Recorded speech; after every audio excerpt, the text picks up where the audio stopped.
देखिए, यह पार्टी गठन का जो मुद्दा है, हमारे 4 बेसिक इश्यूज़ हैं।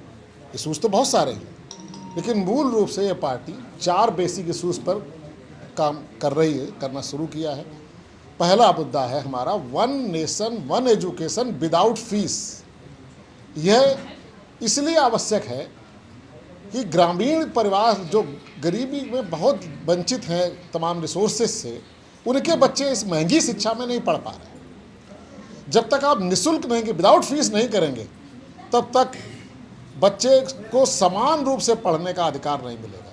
और जिस देश में असमानता आपने शुरू से ही कर दी एजुकेशन से ही, तो फिर संभव नहीं है। तो पहला तो बिंदु ये है one nation one education without fees.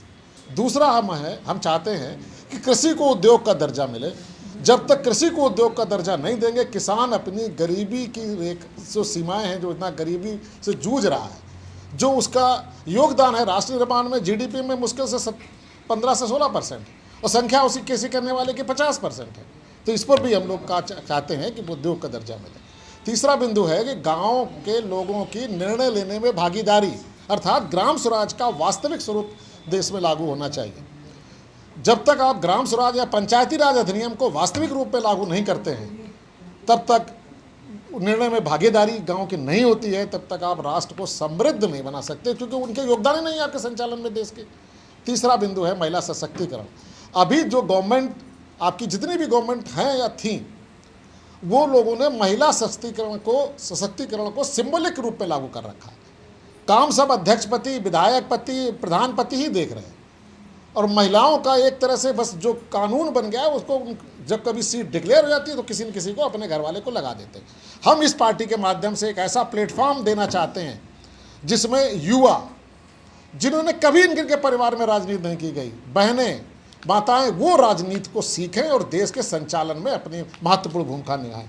वरना अब होगा क्या कि राजनीति जब से उद्योग हो गई है, तो नेताओं के बेटे बेटियां, धनपशु, बाहुबली, यही लोग राजनीति में आ गए। तो ये चारों चीज़ों पर हम काम करना चाहते हैं। सर, आपका पार्टी का संगठन कितने राज्यों में सक्रिय है? अभी तो हम बस उत्तर प्रदेश में ही शुरू किए हैं।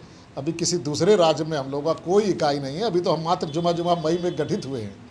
2027 विधानसभा के लिए क्या कोशिश तो हमारी ये है कि जहाँ जहाँ हमें कार्यकर्ता हमारे चुनाव लड़ने का इच्छुक होंगे, और इस महंगाई में अगर वो टोकन मनी भी बेचारे जमा कर पाए, तो उनको टिकट जरूर देंगे।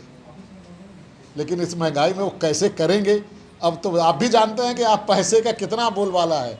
आम जन तो इस चुनाव प्रक्रिया के केवल वोट डालने का माध्यम बन चुका है। कोशिश करेंगे हम लगभग हर जिले में अपने प्रत्याशी उतारें, हर विधानसभा में ले जाएं।